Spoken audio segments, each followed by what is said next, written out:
Eu sou muito bom em jogar cartas. E todos nós sabemos que isso é tudo na vida mesmo. Build Divide é um projeto multimídia produzido pela Aniplex e pela Yu Rodô, girando em torno de um card game. O negócio começou em 2021 e segue até o momento.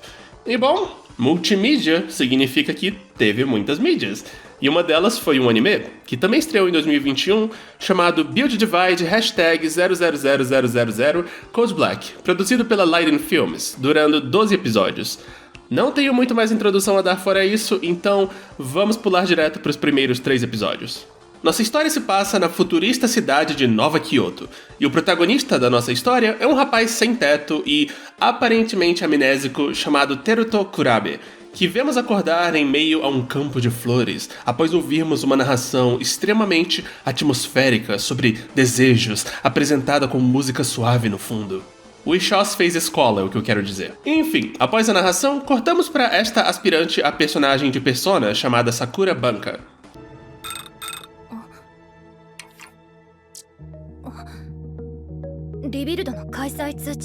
Mas essa notificação vai ter que esperar, porque ela é então perseguida por um rapper que explode ela com um card, e durante a fuga ela esbarra no nosso protagonista.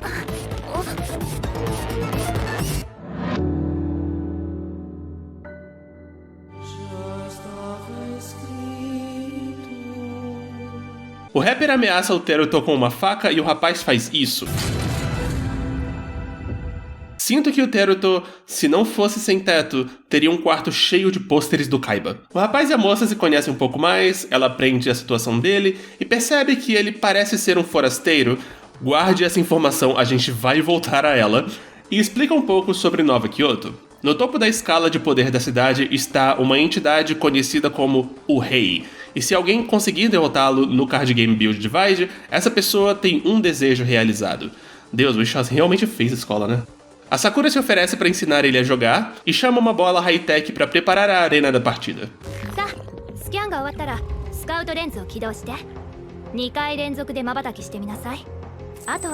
Uau! Isso parece super inconveniente. Tipo, quantas vezes por dia as pessoas ativam essa coisa sem querer? E não, isso não é só ativado durante as partidas, é 24 horas por dia, o anime explica isso.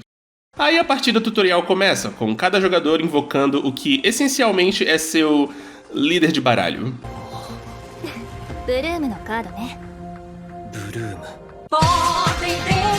Essa partida é infame entre quem assistiu a esse primeiro episódio, porque a Sakura vomita todas as regras do Build Divide de uma só vez e...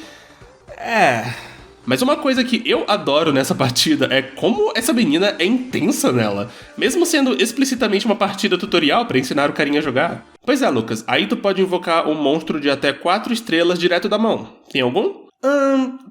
Tenho, vou jogar então. School Servant. Ah, meu Deus, como você pode ser burro bastante pra jogar uma carta tão ridícula? Francamente, te vencer vai ser tão fácil que mal vai ter graça. Eu vou fazer tu se arrepender amargamente de ter me desafiado, de ter nascido. Vou mostrar pra todos que você é tão patético, fraco e burro quanto esse seu deck.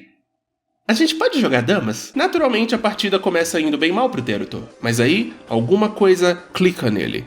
Ele veste seu hoodie de coelhinho fofo e radicalmente muda de atitude, ficando muito mais trevoso e agressivo e assumindo muito mais riscos na partida. Em suma, é tipo o que rola com o Yugi, só que mais ridículo.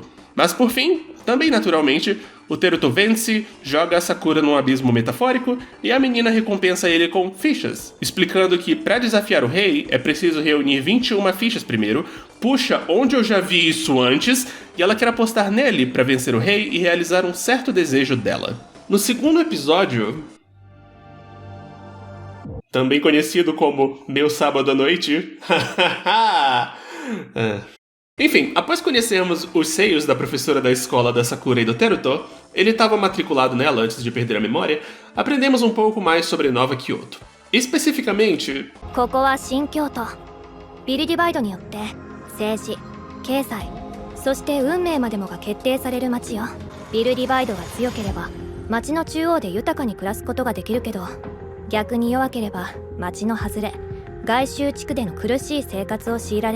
Isso levanta Tantas perguntas. Ok, então, pra que formação? Digo, em uma sociedade capitalista, 99% das pessoas busca formação para poderem trabalhar e ganhar dinheiro e ter uma boa vida. Mas se é tudo decidido por cards, então pra que diabos alguém ia querer ser dentista ou advogado ou o que for? E sim, tem assalariados nesse mundo, tal como no Japão atual, e pra quê? Apenas jogue cards. Francamente, é um detalhe de construção de mundo tão idiota que eu admiro. E sim, vocês vão dizer, Yu-Gi-Oh! Também é assim. Só que não, porque em Yu-Gi-Oh! Nós vemos profissionais não jogadores de cards que levam vidas relativamente confortáveis. Aqui é mais extremo, ou você é bom de cartinha, ou você é favelado. Também aprendemos que essa história se passa em algum tipo de universo alternativo, em que o card game Build Divide foi criado e ganhou esse peso social todo no século XV. Eu meio que adoro isso, é tão doido.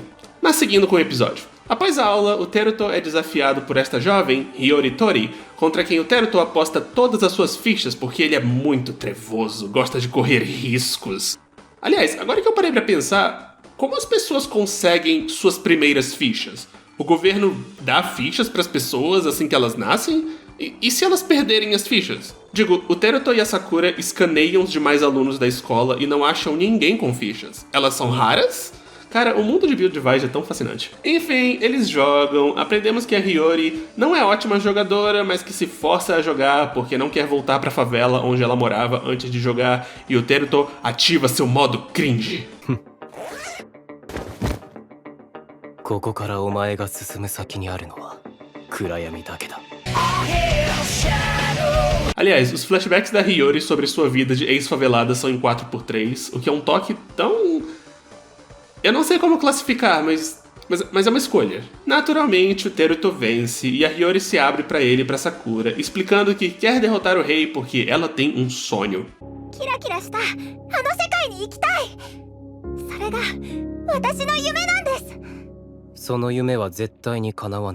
Teruto, é por isso que ninguém te chama pra sair. A Hiyori insiste em se tornar tiete dele, fim do episódio. E por fim, episódio 3. Ele já começa maravilhoso. Enquanto o nosso trio de heróis procura por outro jogador com fichas pra apostar, eles esbarram em um intenso protesto nas ruas.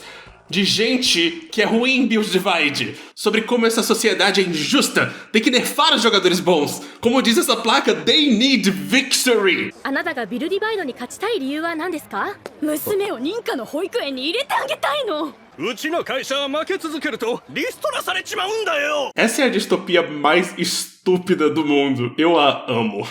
Eu também amo esse megafone futurista, ele me traz alegria. Mas aí o Teruto acaba fazendo amizade com este rapaz que quer desmantelar o estabelecimento injusto dessa cidade. E olha só que surpresa, ele tem fichas. Logo, é hora do partida de Build Divide. Não tenho nada a comentar sobre ela, ainda mais porque é o que vem depois dela que realmente é legal. この町が嫌いなら外に住めばいいんじゃないのか。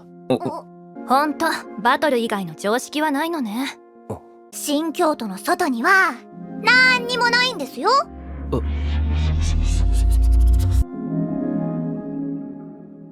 Ok, então... Build Divide é o anime dos terraplanistas. Sério, isso é tão doido! É tão doido! Como dá pra não amar isso? É a cidade de Kyoto, no espaço! Ah, e lembra daquilo que eu pedi pra vocês guardarem pra depois? ここに来たばかり。 Sakura, minha filha. Como ele poderia ser um forasteiro? Por acaso tem viagem interplanetária em Nova Kyoto? Você achava que ele era um alien? Ou achava que ele morava nessa bordinha de mato e nunca teve contato com a cidade, Sakura? Enfim, o interessante de falar sobre um anime recente que está disponível legalmente via streaming, e sim, esse anime está disponível na Crunchyroll se quiserem ver, é que eu conheço gente que já viu alguns episódios e tem uma opinião sobre ele. E o consenso é... ele é ruim. E eu não vou negar, ele é ruim. Mas eu consegui ver alguns méritos nele, mais do que eu vi em vários animes dessa série. Em primeiro lugar, ele não é propositalmente cômico, assim como o Wisho's, ele se leva muito a sério, mas ele é ainda mais ridículo que o Wisho's.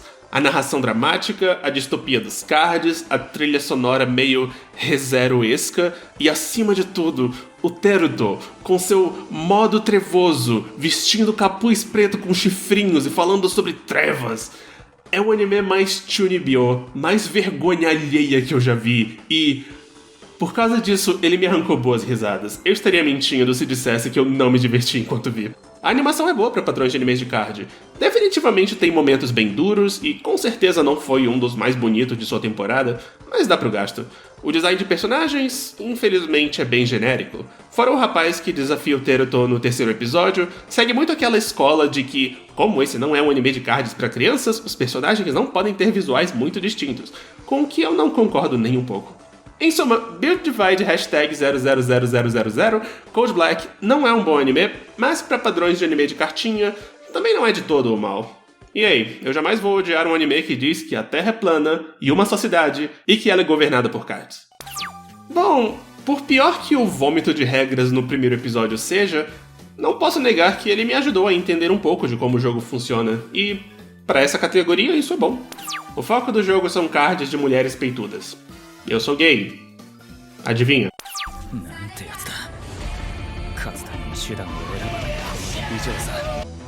Shadowverse é um jogo de celular e PC, gacha, claro, produzido pela Sai Games, em serviço desde 2016. Diferente de todos os outros animes dessa nossa série, esse card game é virtual. Bom, tem uma versão física que saiu recentemente também. E diferente dos outros, a adaptação para anime levou a coisa por um outro lado. Porque o jogo, Shadowverse, tem um enredo próprio, uma história de fantasia, com vários heróis que viajam através das dimensões para salvar a própria, e o card game é só uma forma de ilustrar as lutas de verdade que ocorrem nessa história. Mas o anime disse foda-se isso e resolveu levar tudo pro lado mais Yu-Gi-Oh! Da coisa. Uma história sobre crianças que jogam Shadowverse no Japão contemporâneo, se não levemente futurista. Sendo exibido em 2020, ele foi produzido pela Zex e durou 48 episódios. Bom, vamos dar uma olhada em como ele começa. Este é Hiro Ryugasaki, um adolescente alegre e cheio de energia. O que lhe falta, infelizmente, é um smartphone, porque o avô se recusa a comprar um para ele. Não por falta de dinheiro, mas por algum motivo pessoal. Sei lá, vai ver um smartphone matou os pais do menino, que de fato estão ausentes. E o Hiro quer muito um smartphone para poder jogar esse card game digital super legal e nem um pouquinho predatório chamado Shadowverse, que todo mundo na escola dele joga. Todo mundo ama jogar esse card game digital cara a cara via Bluetooth. Partida online? Nunca ouvi falar disso. Mas aí um belo dia uma voz chama o garoto para o depósito da casa da família, onde ele encontra um yokai laranja empalado por uma lança, que diz pra ele... Ah, não. Opa, desculpa, eu animei errado. Não. Ele encontra um smartphone fechado em uma caixa e, presumindo ser um presente surpresa do avô, leva pra escola para jogar Shadowverse com os amigos, a doce Mimori Amamiya e o brincalhão Kazuki Shindo. E ele joga, e é muito divertido e tudo. Mas depois da aula, um valentão muito rude, Takuma Kibakura, desafia a Mimori para um Shadowverse apostando celulares. Por algum motivo ela aceita. Tipo, ele tava sendo meio irritante com os outros alunos, mas não bastava, sei lá, chamar um professor. Ele destruiu a propriedade da escola, sinto que há motivo bastante para se livrar dele. E a menina perde e fica sem smartphone. Por sinal, é muito engraçado como isso é o substituto daquela velha coisa de apostar o card mais raro / querido que vemos em outros animes de cards, mas como os cards aqui não existem, tem que ser o aparelho inteiro. O Takuma vai fazer o que com o celular? Vender ele no mercado clandestino? Acessar o app da New Bank da Mimori para comprar cerveja? Enfim, nunca saberemos, porque o Hiro, naturalmente, jura recuperar o aparelho e segue para desafiar o ladrão de celular numa arena high-tech de Shadowverse. Eles jogam uma partida que é super acelerada e não ensina nenhuma regra do jogo. Sério, eu contei, 0 regras. E o Hiro começa perdendo, mas após declarar que, apesar das circunstâncias, ele está se divertindo porque Shadowverse é o jogo mais divertido do universo, baixe Shadowverse agora, ele vence.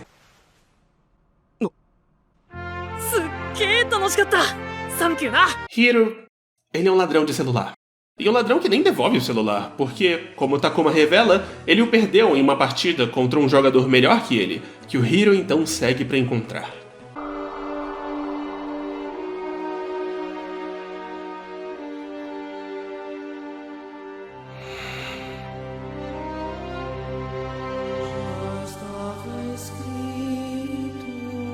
Este é Lucia Minazuki, um jogador incrível, conhecido por ser tão bom que todo mundo que perde contra ele desiste do Shadowverse pra sempre. Por sinal, as legendas da Crunchyroll e a versão americana do jogo de Switch desse anime chamam ele de Luca, e talvez essa seja a grafia, mas o áudio não mente. É Lúcia. Ah, e ele devolve o celular imediatamente.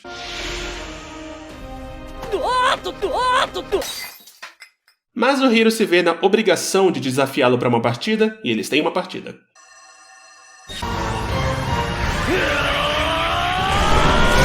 Shadowverse é uma droga e tanto. A grande coisa a se tirar da jogatina aqui é que o Hiro fica incomodado, porque, apesar do Lucia ser tão bom no negócio, ele não se diverte. Tão triste. No fim, o Hiro vence e sai de lá feliz, devolve o celular da Mimori e segue com a vida. Mas no dia seguinte, após conversar com os amigos, ele percebe que na verdade o Lucia deixou ele vencer, o que deixa o Hiro sentindo que tem coisas a acertar ainda. E no terceiro episódio, pra fechar, somos apresentados a um jogador chamado Kai Ijuin, aluno da mesma escola de Hiro e os demais, que se considera um super mega gênio, que tira as maiores notas, se sobressai em tudo que escolhe fazer e até dá TED Talks. Eu quero acreditar que são sobre Shadowverse, que ele ganha a vida como garoto propaganda da Cygames. Enfim, ele não acredita que o Hiro derrotou o Lucia e o desafia para uma partida. Eles têm uma partida, o Hiro vence e no fim o Kai vira um grande fã do Hiro. Não tenho muita coisa a comentar sobre esse episódio, só posso dizer que as cenas no começo dele, em que o Kai se apresenta para a turma do Hiro e avacalha com eles um pouco, me arrancaram uns risinhos, são engraçadinhos. Shadowverse é provavelmente o anime de card mais bonito que eu já cobri nessa série. Os cenários são aqueles horrorosos, computadorizados com filtro de Photoshop que todos os animes andam usando, mas a animação dos personagens e dos monstros é muito linda, cheia de pequenos movimentos, e não cai de qualidade depois dos primeiros episódios. O visual é colorido, mas não gritante, e os personagens têm designs chamativos e distintos, mas não exagerados demais. Até o CG usado em alguns dos monstros é de qualidade, mesmo eu odiando eles em princípio. Visualmente, é um desenho muito bem produzido, especialmente para os padrões de animes infantis, e para completar, a trilha sonora é uma mistura de boas composições originais com as ótimas músicas do jogo. Sério, nos aspectos técnicos, a qualidade de Shadowverse é inegável. Infelizmente, o texto é ruim e péssimo e terrível, e eu odeio ele pra caramba. O mundo em que a história se passa é genérico e sem graça, os personagens são todos monótonos, no sentido de que cada um só tem uma nota, um humor, uma caracterização, poucas dimensões, e o enredo... Bem, que enredo? E tipo, você deve estar pensando, é só o começo da aventura, com certeza melhora. Bom, diferente de todos os animes dessa série, esse eu vi inteiro, e garanto que não melhora muito. Mais à frente, de fato, a série introduz riscos e peso e um objetivo final, mas é tudo executado de um jeito tão mecânico e sem alma, tão previsível, tão clichê. Se esse não for o primeiro anime infantil da criança, ela não vai ter nenhuma surpresa, porque não tem nada aqui. Francamente, eu diria que Build Divide é superior. Os dois são ruins, não me entenda mal, mas pelo menos Build é o ruim engraçado, o que é bem melhor do que o ruim sem sal, vulgo Shadowverse. Você pode discordar de mim, mas eu acho ele ruim. Shadowverse se recusa veementemente a explicar as regras do jogo. É muito raro um líder de torcida comentar uma jogada, é muito raro um adversário ensinar uma nova mecânica. O anime parece esperar que você já conheça as regras do jogo, e isso não faz o menor sentido pra mim. Porque os fãs do jogo provavelmente não gostam do anime, já que ao invés de adaptar o enredo do jogo, ele escolheu fazer imitação barata de Yu-Gi-Oh! Então, ele devia ser para novos fãs que não conhecem o jogo. Então, regras? Fora isso, as partidas são ridiculamente apressadas. É difícil sequer processar as cartas antes delas sumirem do campo, o que não funciona como boa propaganda. Vou dar um 1, e esse 1 é só porque os monstros são bem animados. Eu odeio todos os gachas que existem do fundo do meu coração. Eu queria tanto que eles não fizessem tanto dinheiro. Essa indústria é um câncer, o ódio que eu tenho por ela. Então, imagine a minha resposta. E em termos do card game físico... né. Sério, essas crianças apostando smartphone em partida de Hearthstone.